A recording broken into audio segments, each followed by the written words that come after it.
Asia কাপের পরিবর্তিত সূচি কবে কখন কার খেলা এক নজর দেখে নিন। হ্যাঁ দর্শক, সংযুক্ত আরব আমিরাতের মাটিতে শুরু হতে যাচ্ছে এশিয়া কাপের 17তম আসর। টি-20 বিশ্বকাপের পরবর্তী আসর মাথায় রেখে এবারে টুর্নামেন্ট হবে 20 ওভার ফরম্যাটে, যাতে বিশ্বকাপের জন্য নিজেদের ঝালিয়ে নিতে পারে অংশগ্রহণকারী দলগুলো।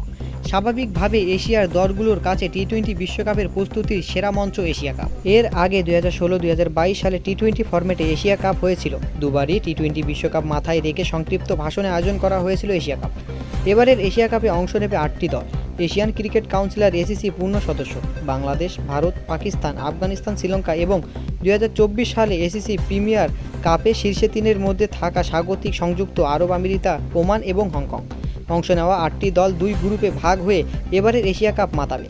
গ্রুপ এ ভারত, পাকিস্তান, সংযুক্ত আরব আমিরাত ও Oman. Group B Bangladesh, Sri Lanka, Afghanistan ও হংকং। এশিয়া কাপের পূর্ণাঙ্গ সূচি: 9 September Afghanistan, Hong Kong; 10 September Bharat, আরব আমিরাত; 11 September Bangladesh, Hong Kong; 12 September Pakistan, Oman; 13 September Bangladesh, Sri Lanka; 14 September Bharat, Pakistan. 15 সেপ্টেম্বরে আছে 2টি ম্যাচ: আবুধাবি সন্ধ্যা 6টায় আরব আমিরাত এবং ওমান; 15 সেপ্টেম্বর দুবাই রাত 8:30 Sri Lanka, Hong Kong; 16 September Bangladesh, Afghanistan; 17 September Pakistan, আরব আমিরাত; 18 September Sri Lanka, Afghanistan; 19 September Bharat, Oman. হ্যাঁ দর্শক, এখনকার ভিডিও এ পর্যন্তই। ভালো লাগলে লাইক করে দেবেন এবং চ্যানেলটি সাবস্ক্রাইব করে দেবেন পরবর্তী আপডেট পাওয়ার জন্য।